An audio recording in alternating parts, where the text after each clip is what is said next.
Mari kita buka firman Tuhan dalam Matius pasal yang ke-6. Mulai ayat 19. Sudah, Bud? Sudah. Janganlah kamu mengumpulkan harta di bumi ngengat dan karat merusakkannya dan pencuri membongkar serta mencurinya. Tetapi kumpulkanlah bagimu harta di surga. Di surga ngengat dan karat tidak merusakkannya dan pencuri tidak membongkar serta mencurinya. Karena di mana hartamu berada, di situ juga hatimu berada. Ini satu kenyataan, saudara. Tidak bisa dipungkiri. Sebab kita hidup di dalam dunia itu memang membutuhkan harta. Ya tak? Jadi tidak bisa dipungkiri, tidak butuh, siapa bilang. Maka dari itu, saudara, kita hidup dengan Tuhan itu harus jujur.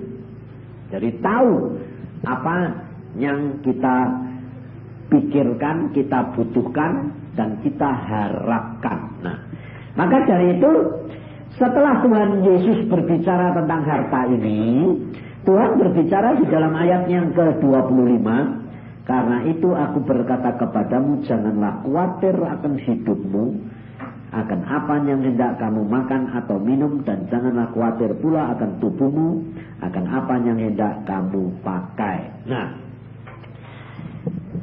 Tuhan menghubungkan antara harta dengan makan dan minum. Nah, saudara perhatikan, kita itu sebetulnya dari muda dididik oleh orang tua kita itu semua untuk jadi kaya, enggak? Ya lah. Padahal saudara tahu loh, ayat ini tahu lah. Jangan kamu apa? Melekat sama harta. Nah, tapi saudara sendiri yang dididik anak-anakmu diarahkan itu kepada harta. Maka dari itu Tuhan Yesus ngomong, jangan kamu khawatir tentang hal makan dan minum. Kenapa? Karena sebetulnya Tuhan itu mau apa? Hidup saudara dan saya itu harus tahu. Kalau saudara itu sebetulnya mengerti akan apa pikiran dan rencananya Tuhan dalam hidup saudara, saudara nanti akan menuju kepada apa? Kalau kamu itu sekarang gini, kamu ini tentang hal makan dan minum, sekarang ini kan tidak pernah mikir. Tak pernah mikir? Kenapa kok tidak mikir? Ayo, karena cukup buat makan sama minum. Oh, nah, sing mbok pikiri apa? Nah, masa depan terus sing kurang. Ya tak? Ya tak? Contohnya Johannes. Saya kenal Yohanes ini dari dulu saya naik sepeda. Loh, jujur ya tak? Loh, saya naik sepeda dulu. Waktu itu saya bolak-balik, saya lihat dia.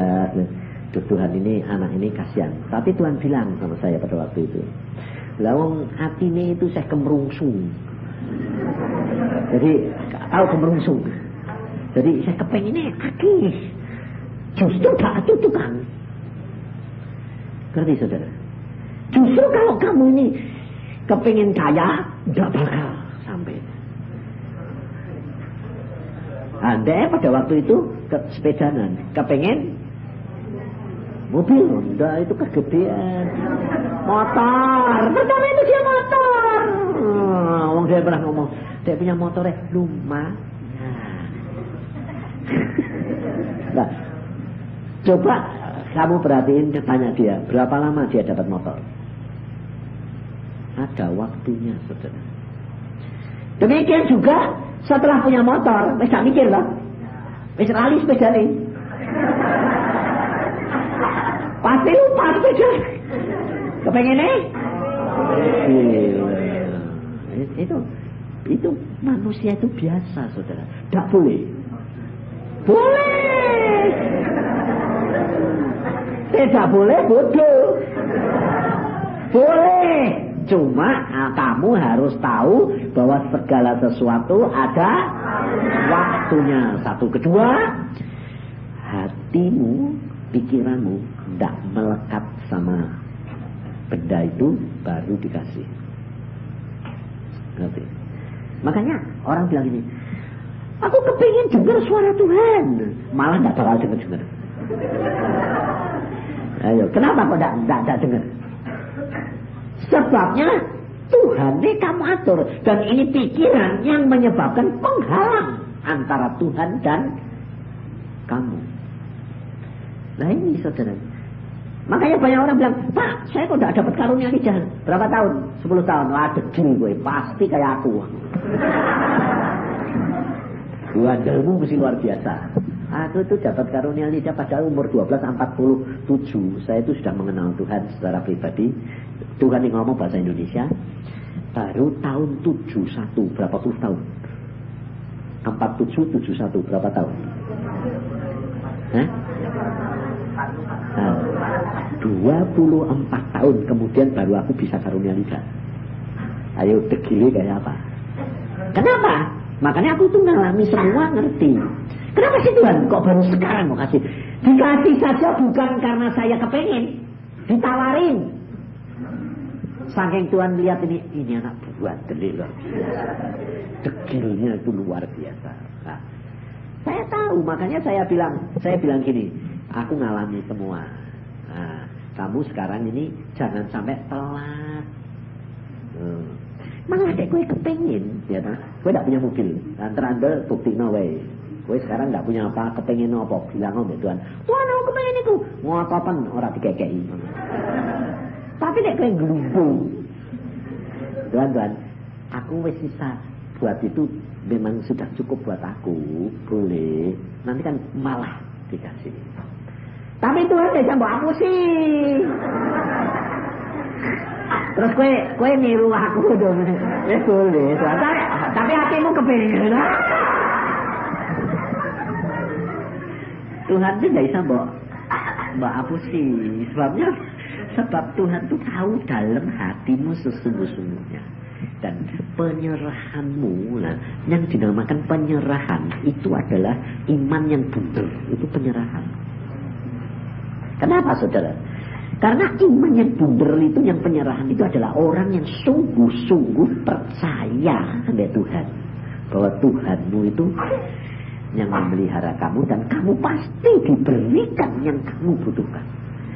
Sebab Tuhan berkata gini, gak usah kue kuat-kuatin. Burung saja yang gak kerja, dikasih makan kok mosok kamu enggak. Tapi kalau Tuhan Yesus berkata berbicara perkara makan, jangan nyentuh dia kamu. Kenapa? Karena wis tak mikir makan. Tapi yang dipikirnya kamu enggak. Tapi kalau Tuhan Yesus berkata berbicara perkara makan, jangan nyentuh dia kamu. Kenapa? Karena wis tak mikir makan. Tapi yang dipikirnya lain juga gede. Ya kan? Nah, sekarang kamu coba perhatiin. Yang kamu kira besar itu buat Tuhan persis peduli makan enggak? Nah, iya.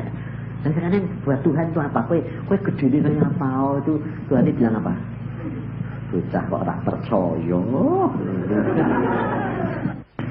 Karena Tuhan sendiri sudah bilang, di mana hartamu, di situ hatimu. Nah, jadi saudara dan saya itu sebetulnya gampang untuk ngerti bahwa pengikutanmu, percayamu sama Tuhan itu gampang. Setiap hari apa yang terjadi dalam diri kamu itu adalah Tuhan berbicara.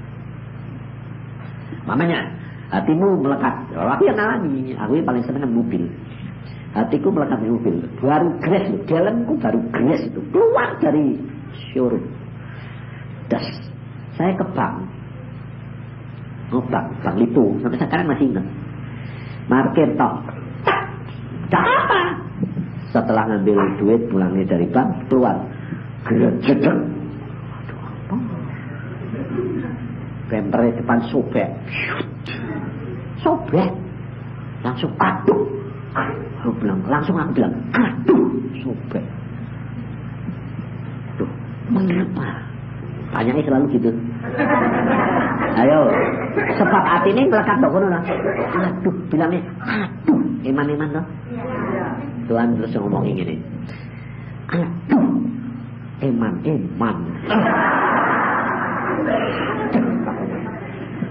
Napa sih Tuhan lah, hatimu melekat kok kono. Kayaknya. Sobek, langsung sobek. Amin. Ya Tuhan benar, terima kasih. Yes, ini satu teguran. Nah, sebab itu kamu tetap nanti melekat meneh, nanti sing liya-liya melemen. Maka dari itu saudara harus belajar. Belajar apa? Percaya sama Tuhan, sebab ini yang menyebabkan penghalang. Demikian kamu menginginkan, makanya Tuhan bilang, jangan kamu ingin. Kenapa? Karena Tuhan tahu bahwa sejak kamu makan buah pohon pengetahuan baik dan jahat, maka hikmat dunia ini yang menjadi penghalang. Maka dari itu Tuhan mengatakan apa? Cari dulu kerajaan surga serta kebenarannya. Nah, yang dimaksud kerajaan surga dan kebenarannya itu apa? Firman. Supaya saudara tahu bahwa pertama, bahwa Allah menciptakan Adam dan Hawa itu sempurna. Tapi yang dinamakan sempurna, pikiran siapa? Pikirannya Allah. Sebab dia belum makan buah pohon pengetahuan baik dan jahat, sehingga dia masih segala sesuatu ngerti nih Allah. Tapi sejak dia makan, dia ngerti dewek, dia tidak begitu membutuhkan Allah. Nah, ternyata sampai sekarang saudara dan saya ini lalu begitu. Nanti kue sudah gak bisa, gak mampu, gak bisa, gak ada jalan, baru ingat Allah. Nah, ini yang menyebabkan waktu itu memanjang terus, dan lama kamu ngalami kemuliaan demi kemuliaan. Maka dari itu saudara mesti belajar kayak Tuhan Yesus. Tuhan Yesus pada waktu dia di perjamuan Kana, orang kekurangan anggur. Itu kan anggur ini kan kurangnya kan gak mungkin gak direncanakan bahwa wong kawin itu kan mesti diatur toh, undangannya piro ya toh, mesti ini kan makanannya pasti dilebihin toh. Nah, kalau sampai kurang itu kan di luar rencana. Nah, sebetulnya saudara dan saya ini banyak ngalami nggak apa yang kamu rencanakan itu nggak jadi. Hah? Nah, kenapa kok tidak jadi? Karena pada waktu kamu merencanakan, kamu lebih pakai pikiran ini dulu daripada pimpinan Roh Kudus. Mungkin saudara berkata begini, lah aku sudah berdoa Pak, tapi tidak dengar. Ah ya, aku bilang, kamu bilang tidak dengar, itu berarti Tuhan ini mau kontrol. Tapi terus terang, kalau kamu berdoa, satu saat kamu sedang gak mikir, sedang relax, muncul enggak? Nah, muncul enggak kata-kata? Nah, itu sebetulnya Tuhan ngomong. Tapi Tuhan ngomong biasa nih 90% kamu enggak akan setuju. Kenapa? Mosok. Karena apa? Karena mesti pakai ini. Mikir. Sebab kalau Tuhan itu ngomong biasa nih, itu tidak logis. Tidak dapat kamu nilai menurut baik dan jahat. Maka dari itu dibutuhkan oleh Tuhan apa? Penurutan yang penting. Nah, yang penting itu bukan kepekaan. Peka, tapi kok tidak nurut ya percuma dong. Umpamanya Tuhan sudah ngomong gak jelati, ngomong centung, ngomong gitu. Itu pasti Tuhan dong. Kamu sudah ngerti dong. Sudah ngerti ada omongan itu berarti peka dong. Tapi enggak Kenapa tidak nurutin? Ini goro-goro melu-melu meneh. Nah itu loh. Makanya Tuhan Yesus berkata sangkal diri. Nah sekarang bagaimana caranya supaya kamu ini tidak degil tapi cepat? Nah belajarnya mesti pakai tekad. Jadi rodok nekat. Nah itu cepat. Cepat. Oh ini anak-anak muda yang di Jakarta di mana itu yang baru-baru. Yang saya bilang nekat ya Pak yo, nekat toh. Dan ternyata cepat. Nah, aku mending hati-hati. Wis bisa, wis peka, wis nurut, hati-hati. Jangan sombong. Sebab kadang-kadang kerap kali nanti yang ngomong itu bukan Tuhan tapi hatimu, kehendakmu melalui suara hati. Nah, nanti terus kowe enggak jadi. Kenapa? Kalau suara hati itu mesti demi kepentinganmu, kesenanganmu. Tapi kalau dari Tuhan, selalu untuk kemuliaan nama Tuhan dan bukan untuk kepentinganmu sendiri. Nah, tetapi contohnya coba lihat. Si Yohanes tadi kan cuma ngomong dari Tuhan, "Duh Tuhan, loro kabeh." Dek ento. Lho ya ta, cuma ngono ta? Tuhannya jawab enggak?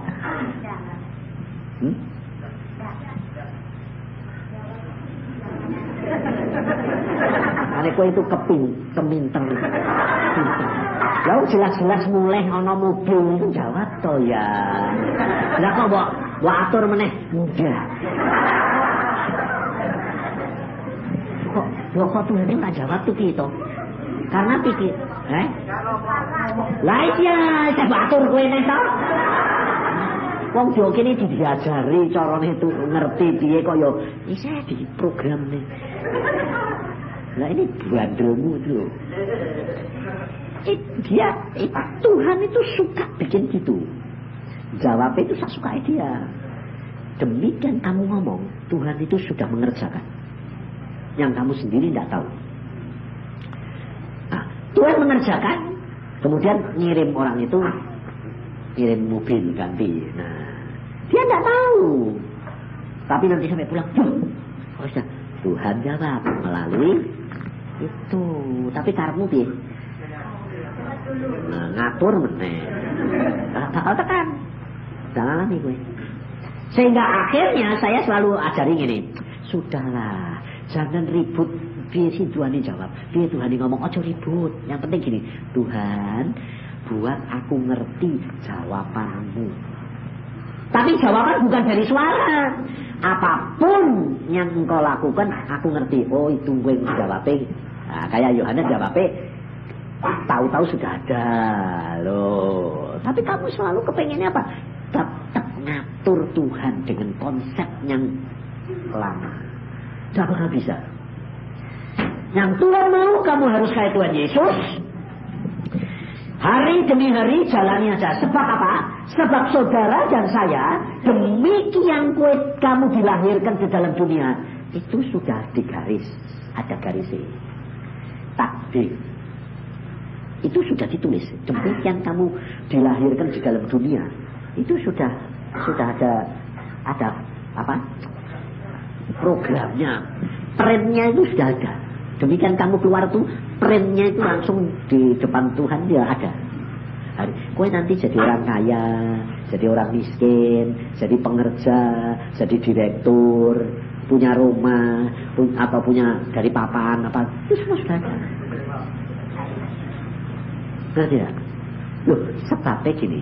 Nah kan ini ngomong-ngomong supaya kamu ngerti. Relax aja, jangan terlalu tegang. Sebabnya firman Tuhan terlalu muluk-muluk susah nanti. Ini dasar-dasarnya yang penting. Nah, sebab Tuhan itu yang punya dunia ini, betul tak? Anak Tuhan semua kepengennya jadi direktur. Terus anak Tuhan kaya kabeh. Lah sing kerja mbek kowe sop. Ngerti tak? Tuhan itu sudah ngatur wong isi dunia. Makanya Tuhan bilang gini, kamu di dalam dunia ini di hadapan Tuhan itu sebetulnya kayak sandiwara. Aku kerap kali itu ditujui Tuhan bahwa kita itu sebetulnya sedang main sandiwara. Ngerti tak? Kamu ini loh, kamu ini di dalam dunia sekarang jadi anak Tuhan. Demikian kamu dilahirkan. Itu kamu adalah salah satu pemain. Kamu dijadikan apa itu sudah ditentukan sama Tuhan. Tetapi yang menyebabkan kamu sengsara, kamu susah, kamu hidup tidak enak, menentang kehendak Tuhan. Nah, skenario-nya itu kamu tentang cewek. Tuhan muni, kowe bilang, kowe itu jadi figuran. Tapi kepengennya jadi pemain utama. Lah nek kabeh didadekno pemain utamane sing main jadi figuran siapa? Bisa. Tapi saudara tahu, kalau kamu meskipun jadi figuran tapi setia di hadapan Tuhan bisa dinaiki jadi pemain utama. Pembantu sih mosok langsung. Makanya Tuhan tuh bilang gini, di dalam Tuhan kamu adalah ciptaan yang baru. Berarti nasib dan takdirmu bisa diubah. Kalau orang dunia tidak bisa diubah. Ngerti saudara? Nah, kalau saudara itu sudah tahu gini, nah, kamu bisa tenang. Oh, sementara ini aku sedang jadi figuran.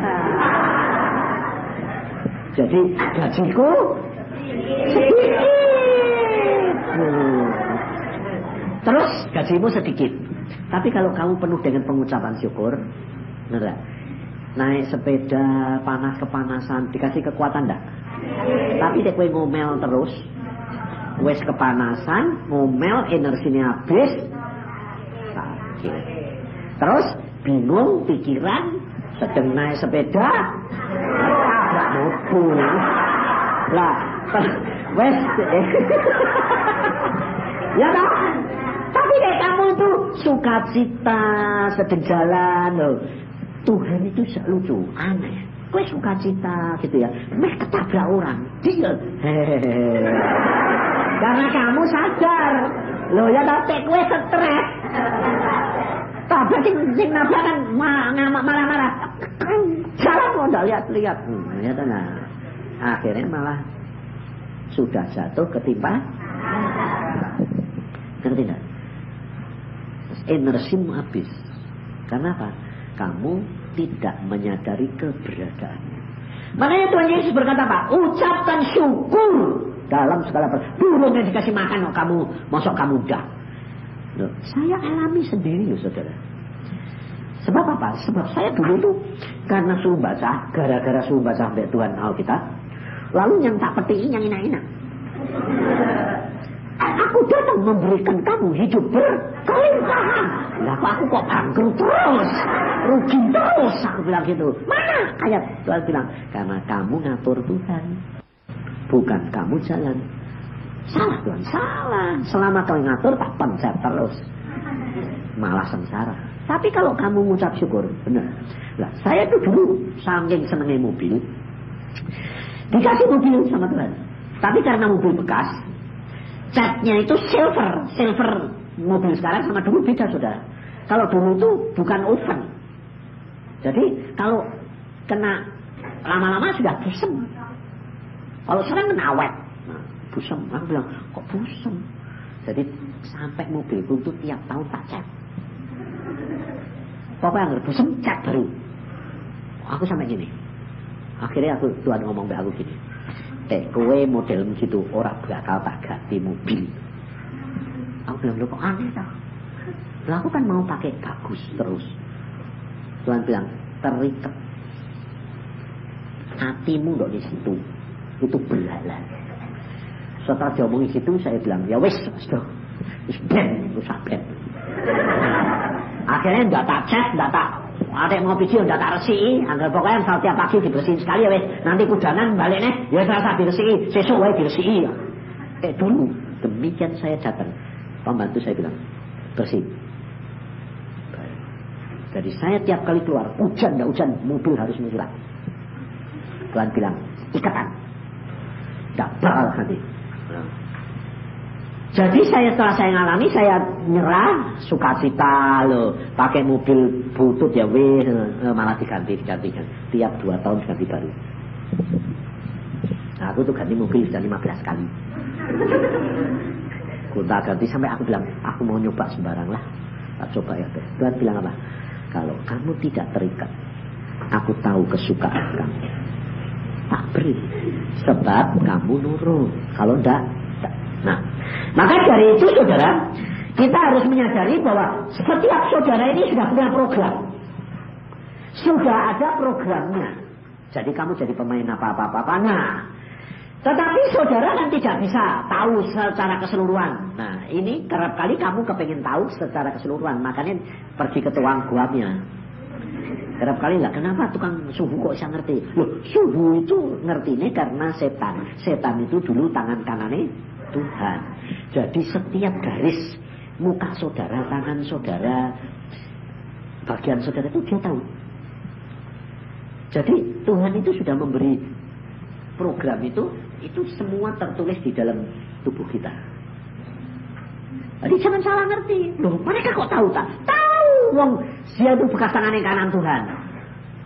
Nah, kita kok tidak tahu. Jangan salah ngerti. Kalau kamu diberitahu secara keseluruhan, kamu tidak akan bisa mencapai rencana kegenapan rencana Tuhan. Kenapa? Karena kamu tidak mau yang tidak enak. Mau yang enak. Terus satu kedua tidak sabar. Kayak bangsa Israel mau dituntun tanah Kanaan, tidak sabar. Akhirnya tidak sampai-sampai mati semua. Jadi Tuhan, makanya Tuhan bilang apa? Ayat ini coba di dalam Matius 6 ini, ayat 33, 34. Tetapi carilah dahulu kerajaan Allah dan kebenarannya, maka semuanya itu akan ditambahkan kepadamu. Sebab itu janganlah kamu khawatir akan hari esok, karena hari besok mempunyai kesusahannya sendiri. Kesusahan sendiri cukup. Jadi Tuhan kamu tidak diperbolehkan, artinya sudahlah, jangan mikir hari esok. Tek kowe mikir hari esok, berarti kamu tidak percaya. Nah, tapi menurut hikmat dunia itu bodoh apa pintar? Bodoh. Makanya asuransi laris, deposito laris. Sebabnya apa? Simpan hari itu karena khawatir. Nah, ngerti saudara? Terus kalau sudah tahu gitu, boleh enggak simpan duit deposito? Nah, makanya itu boleh. Tapi dasarnya harus apa? Dasare karena Tuhan memberi aku berkat lebih, sisone tak tabung. Jangan dasare kuatir. Kalau dasare kuatir, salah. Ngerti? Jadi bukan tidak boleh, boleh. Nah, dia. Asuransi, boleh enggak? Ayo gue. Enggak boleh. Ya itu ya podo wae nek kowe tadi tak tanyai. Sebetulnya kowe bilang tidak boleh, konsep meneh. Asuransi itu asuransi apa? Jiwa. Nah, asuransi jiwa mamanya. Ya toh? Maksudnya asuransi jiwa itu anek mati terus untuk toh. Gitu toh. Nah. Kalau dasare dia mau nabung, sebabnya dia itu punya watak pemboros, tak bisa nyimpen, boleh tak? Boleh. Dasare motivasi ini kuatir, tak boleh. Jadi segala sesuatu kamu harus tahu apa motivasi. Satu, kedua konsultasi sama Roh Kudus. Jangan bilang boleh enggak. Sing nentekno itu kamu atau Tuhan? Ya bolak-balik kepinter itu loh. Makanya jangan nanti pertentangan, saudara. Sebab apa? Kamu baca Alkitab. Daud pada waktu dia lari, roti persembahan untuk Tuhan, roti kudus, tidak boleh dimakan sama. Oh ya wes, gak apa-apa. Padahal saudara tahu, Daud itu bohongnya gede.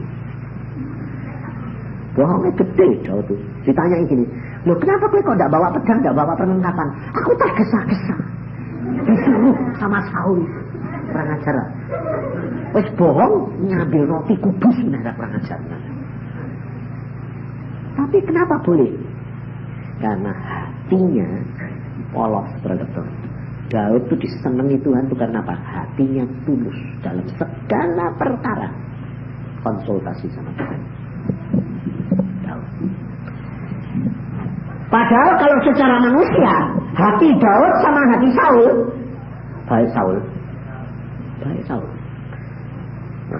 Saul itu hatinya tidak tegelan, loh, penuh kasihan.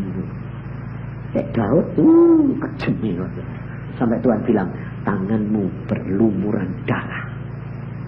Karena Daud itu kalau perang, saudara, kalau perang dia menang, orang laki semua dikumpulin, tidur, dia ngambil kainnya tali, ukur 1, matiin 2, hidup 1, hidup 1, 2, mati. Kayak begitu nih. Matinya tidak dipotong, dilempar dari jurang, dari gunung ke jurang. Bayangin, matiin orang itu 10.000, 20.000 Daud. Makanya Tuhan bilang, tapi kenapa disenangi Tuhan? Hatinya tertuju dengan Tuhan. Dari itu kalau saudara ini sudah tahu kamu ditetapkan situ, ucapkan syukur. Jangan, oh ya udah kok diberkati aku ke orang. Aku sudah berbuat gini-gini. Makanya hati-hati saudara, hati-hati. Sebab kalau kamu mulai memikir begitu, kamu adalah menghambat dan kamu tidak mengucap syukur, berarti kamu mencela Tuhan. Kalau engkau sudah menyadari bahwa kamu pemain, lakukan dengan setia kayak Tuhan Yesus. Coba, Tuhan Yesus itu dilahirkan ke dalam dunia, dia Allah sendiri. Tapi kenapa dipilih Maria, Yusuf yang miskin? Apa dilahirkan di raja? Kan penak dong. Tapi dilahirkan di kandang binatang. Lalu sudah begitu suruh nunggu sama bapak di surga 30 tahun. Tetapi selama 30 tahun dia melakukan menunggu dengan setia. Dan apa hasilnya? Dia diangkat raja di atas segala raja selama-lamanya. Saudara, kerja ikut cuma nginjil cuma 3 tahun. Bayangin. Aku sampai gini, Tuhan, kok kerjanya kok sebentar? Iya, 3 tahun terus mana? Tapi aku nunggu berapa? 30 tahun. 30 tahun saya tahu apa itu perbuatannya Yusuf, perbuatannya Maria, perbuatannya semua. Aku tak boleh ngomong lagi. Susah toh? Punya kuasa tapi tidak boleh dilakukan. Artinya kamu mamanya punya duit, punya apa? Kepengennya banyak enggak? Tapi tidak boleh. Ayo, gampang mana? Angel lah. Mau punya segala tapi suruh melaku. Iya coba, saya punya duit, punya apa-apa ke Jakarta, mau naik plane bisa, naik mobil bisa, naik kereta bisa, Tuhan bilang jalan. Bayangin, 30 tahun ini sudah setengah mati Tuhan. Tuhan Yesus kayak orang di Jakarta punya segala kok kon melaku. Jalan Tuhan. Iya, jalan. Itu yang Tuhan mau. Kalau engkau sudah tahu gitu, terus caranya bagaimana supaya kamu bisa mulai nurut? Caranya itu coba. Bersyukur. Isa di mulut, nah, tapi di pikiran di hati sah. Caranya harus kamu ngomong sama jiwa, sama jiwamu, sama rohmu, tubuhmu ngandani gini. Kue kamu nggak nurut tuh kue sopo. Ya aku bisa, aku punya duit. Aku bisa utang. Tapi dek Tuhan tidak kehendaki, nanti malah rugi, dipencet tanggal. Nah, jadi omongin, kalau kamu tidak, kamu ngotot mau menentang Tuhan, kowe malah rugi. Ngomongi dewek. Makanya aku ngajarin, kamu jadi orang Kristen itu belum dicapai dan itu belum Kristen. Nah, wong edan tuh ngomong dewek. Ya tak? Nah, jadi kerap kali ngomong saya diajari Tuhan karena itu Alkitabiah di dalam Mazmur. Daud berkata apa? Hai jiwaku, kalau dia gelisah, hai jiwaku, mengapa kamu gelisah gundah gulana? Ngomong dewek kan? Percayalah kepada Tuhan. Ucapkan syukur. Terus ngambil gitar kencerengan.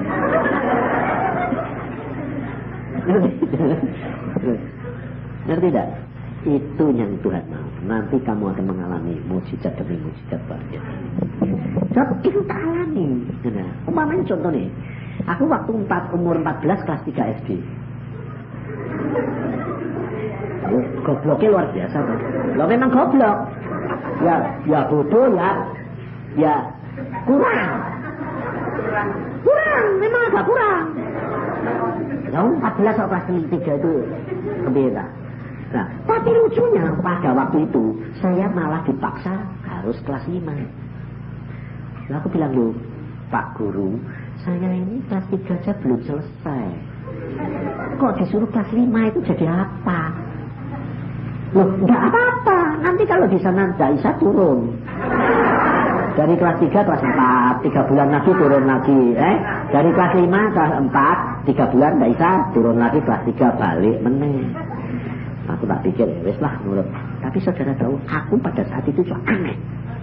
Iso bangga. Aku goblok. Tapi iso kelas 5. Sebetulnya kebanggaan saya itu pengucapan syukur kan? Nah, tapi hari demi hari dimaki terus. Tolol goblok. Nah, tapi pada waktu itu ya nangis. Saya nangis saudara, jujur nangis terus. Aku bilang, Tuhan kok gini? Kok gak bisa kok Tuhan? Tuhan tidak jawab. Tapi saya jalani hari demi hari. Sampai akhirnya 2 bulan 3 minggu, kurang seminggu diturunkan.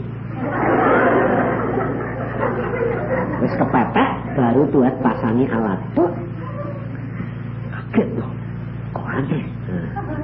Dari bodoh jadi jenius. Itu Tuhan. Di SMP kelas 2, alat itu diambil Tuhan. Tuhan bilang, kowe sekarang sudah normal. Normal sih Tuhan. Nah, pelajaran sudah bisa, kamu otakmu sudah jadi normal. Dibuka, klek.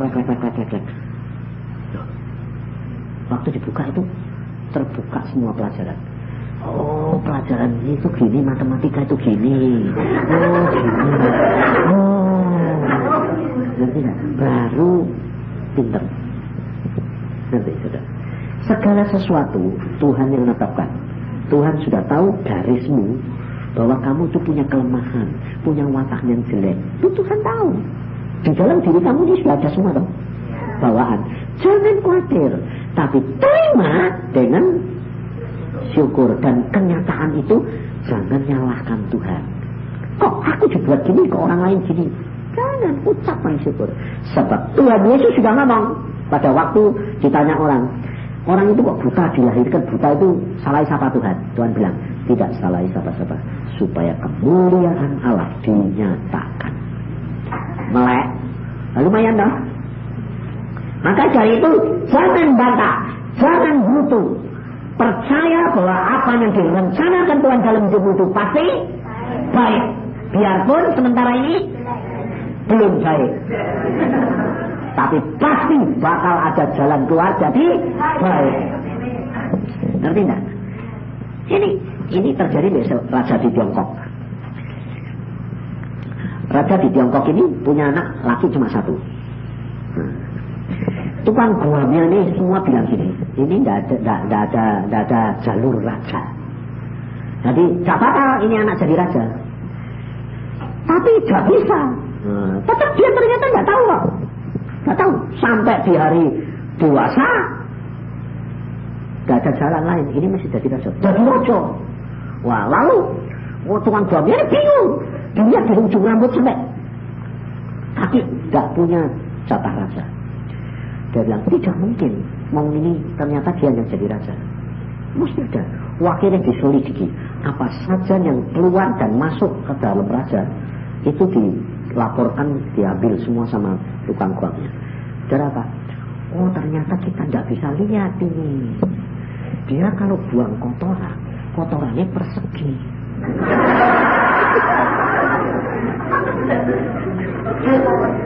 Jadi ususnya itu bisa segempat, persis segempat. Orang dia bilang, ini ternyata jalur raja, gak ada yang punya.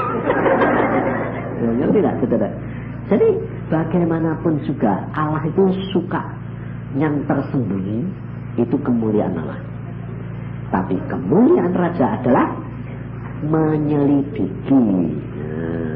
Tapi Allah itu kemuliaannya dirahasiakan. Nah, kalau kamu jadi anak Tuhan, jadi berkat kemuliaan buat kamu sudah disediain kan? Tapi disembunyikan enggak? Kenapa? Supaya setan enggak tahu. Kalau tahu digagalkan, sebab setan paling gampang ganggu kamu. Ngerti enggak? Jadi tiap orang ini punya kemuliaan yang disembunyikan oleh Tuhan. Tuhan punya rencana dalam hidup kamu. Jadi ucap syukur saja. Nah, bagaimana caranya untuk supaya itu terjadi? Kamu baca Alkitab, kamu berdoa, jalani kerja biasa dengan sukacita dan kesungguhan hati. Jadi kalau kamu sekolah, ya sekolah sing bener. Kalau kamu kerja, ya kerja sing bener. Jangan bilang gini, aku kerja setengah mati sing untung bose. Saudara kerja sungguh-sungguh, bosnya tidak tahu, tidak menjadi masalah. Tuhan akan membalas kamu. Ini terjadi di orang Surabaya. Namanya Benu. Dia seorang insinyur biologi. Nah, kerja di pabrik Kongguan, pabrik roti Kongguan. 8 tahun diangkat jadi direktur, tapi jadi kacung. Lucu gak? Karena Kongguan ini yang punya kan Toto. Dulu kan Toto. Tapi dia diangkat direktur, sampai cuma namanya Toto. Dia suruh nemoni pejabat-pejabat dia. Tapi kalau nanti di kantor, dia ada kerjaan. Ada kerjaan. Kerjanya apa? Nyopir. Nyopir apa? Bosnya datang. Dia bikin bosnya datang di rumah ini. Ayo bikin. Nyopir. 8 tahun. Terus dia bertobat. Bertobatnya di Full Gospel. Waktu saya khotbah, lalu dia bertobat, dia bilang gini, Pak, saya ini sudah 8 tahun kok, gajinya kok cuma 500 terus. Aku ini insinyur Pak, direktur, tapi jadi sopir. Terus dia bilang, Tuhan rencananya apa sih Pak? Diam, tunggu waktu Tuhan. Wis 8 tahun saya nunggu nih Pak. Ya, karena kamu sedang bertobat sekarang toh, ya wis. Tunggu sampai waktu Tuhan. Ya, tunggu 1,5 tahun lagi, saudara tahu. Tuhan luar biasa. Ada orang dari Jakarta datang ke Surabaya, dia beli pabrik roti yang bangkrut. Dia cari direktur. Nah, dia ke pabrik Kongguan karena teman ada yang punya, dia temu loh. Ini direktur mau kerjanya apa? Oh, tak jadi sopir. Sama dia ditarik, kok ikut aku yuk. Tak gaji 1,5 juta. Ya terang mau, sembahyang dia, Tuhan ini waktunya, ya pindah ke Jakarta. Pindah, keluar, pindah, timing Tuhan. Saudara tahu, dia bangun pabrik itu. Dalam waktu 3 tahun gajinya sudah 5 juta. Udah itu gede. Saudara tahu, anaknya bosnya pulang dari Jerman, digeser lagi. Kedudukannya diambil anak bosnya, dia tetap lalu jadi apa? Cuma pengangguran lagi. Namanya direktur tapi tidak kerja, suruh ngajari anaknya. Dia bilang, Pak, aku ketoknya sebentar lagi ini digeser. Aku bilang, tunggu waktu Tuhan. Udah syukur. Orang tak kerja, ngajari anaknya gaji 5 juta. Ini toh. Kenapa kok pusing? Nah, soalnya kan aku kanunnya dicopotin Pak. Sekarang nggak boleh, nggak boleh ini sing ngatur dia. Ya nggak apa-apa. Ucap syukur, ajari. Sungguh, diajari sama dia. Oh ya wis, situ Pak. Tunggu waktu, ya wis. Wis diajari, tambah digeser sekarang sudah nggak punya kerjaan. Nah, terus sudah selesai semua, tidak ada kerjaan. Saudara tahu? Dia bilang, Tuhan, terus aku ini ngapain? Tuhan bilang, terus ada advertensi dari Singapura. Tes. Oh ya wis, coba ngelamar. Saudara tahu? Sekarang diangkat jadi direktur pabrik di sini. Gaji berapa? 12,5 juta. Itu 4 tahun yang lalu. Naik lagi. Sampai dia bilang, caranya Tuhan kok aneh-aneh ya Pak? Iya memangnya Tuhan begitu. Ucapkan syukur. Semua sudah punya garis. Ada waktunya. Tidak tahu kita. Ya tahu. Maka dari itu ucapkan syukur. Jangan khawatir. Jangan terlalu mikir. Tapi percayalah bahwa Allahmu itu punya rencana dalam hidup kamu. Saya itu tidak pernah punya pikiran bahwa aku bisa jadi dokter. 14 pasti lumpuh. Habis itu saya di Jepara, di desa Jepara itu dulu sudah kerjaan saya apa? Ngurus sapi. Mandeni sapi, ngasih makan sapi, meres susu sapi. Jadi tidak pernah mikir kalau bakal saya bisa jadi dokter. Tapi Tuhan punya rencana yang indah. Jadi dikirim jadi hamba Tuhan. Nah, maunya situ. Ya wis benar. Nah, umur 12 dipanggil, jadilah hambaku. Umur 45, nunggu berapa? 33 tahun. Sampai aku sudah pernah ngomong, oh Tuhan sudah lupa. Aku dipanggil jadi hamba Tuhan umur 12 loh, Tuhan ini sudah lupa. Sudah umur 40 kok belum dipanggil-panggil. Kenapa? Tuhan bilang apa? Aku ngomong gitu kok, Tuhan ngomong. Nah, dipanggil bagaimana? Wong sifatmu belum berubah banyak. Bayangin. Loh, 45 saya dipanggil. 42 saya mata keranjangnya belum hilang. Cik main-main be perempuan lain. Nah, bilang piye mau jadi hambaku kok model kayak gitu piye? Engko motor keranjangnya repot. Tapi demikian Tuhan waktunya tiba, hilang. Dia angkat semua. Habis Tuhan bilang sekarang. Jadi rencana Tuhan bukan rencana kamu. Dia sudah punya planning dalam hidup saudara. Percaya bahwa Tuhan punya rencana yang indah. Jangan takut, jangan khawatir. Semua sudah ditetapkan oleh Allah. Maka engkau akan jalan, tinggal saja baca Alkitab. Kamu ngomong aja. Dalam segala perkara ngomong aja. Nanti Tuhan yang menetapkan langkahmu. Ada yang ngerti? Pak Harto ngerti? Yang tahu dia kecilnya dulu siapa? Bapaknya gak ada yang ngerti, orang diangkat orang. Kakiknya korengan kabeh. Tapi mbak bapaknya selalu diomongin gini, kowe besok jadi orang gede ya nak, dari gede temenan. Loh, bayangin saudara. Kalau kamu punya Tuhan, kok kamu sendiri tidak punya keyakinan? Allahmu yang punya langit dan bumi. Apapun terjadi, mengucapkan syukur. Kamu akan sampai. Saya alami semua. Kalau Tuhan sudah pada waktunya Tuhan bilang, sekarang bagimu segala sesuatu sudah tersedia. Wes masuk ke tempat perhentian. Semua disediakan Tuhan. Tidak usah takut, tidak usah khawatir. Saya tidak pernah anak saya yang kecil itu Semi, sampai sekarang belum berhasil. Tuhan bilang kamu pengusaha anak, tapi belum berhasil. Enggak. Tapi dia bilang, Pak ini kok aku enggak. Ucapkan syukur, jalani hari demi hari. Wah tapi aku sungkan Pak. Sungkan desa apa? Be papa. Habis anaknya sudah 2. Setiap bulan mau jamin terus. Loh, aku enggak jamin kamu. Tuhan mengatakan aku harus melihara kamu karena kue belum waktunya. Tunggu sampai waktunya. Jalan saja, tidak usah khawatir. Bersama dengan Tuhan. Jadi bahagia, senang. Kenapa? Tunggu segala sesuatu waktunya. Tidak pernah terlambat. Yusuf dinubuatkan jadi raja. Nunggu berapa? 13 tahun. Bayangin, Daud jadi raja. Nunggu berapa? 14 tahun. Bayangin. Semua ada waktunya, tak usah khawatir. Tapi kalau kamu nurut, Yusuf nikmati jadi raja berapa tahun? 30 dia jadi raja. Matinya umur 110. Berapa tahun? 80 tahun menikmati jadi ini Tuhan. Jadi kalau kamu ini setia, mengucap syukur, tahu bahwa kamu sudah digariskan. Oke, jalani aja dengan sungguh-sungguh, kamu bakal menikmati. Tapi kalau kue gerutu, kemerungsung, rasain dulu. Kepanasan terus gepeng gue. Gak sampai-sampai. Maka dari itu udah tinggalkan. Kepengen jadi kaya raya, kepengen apa, tinggalkan semuanya.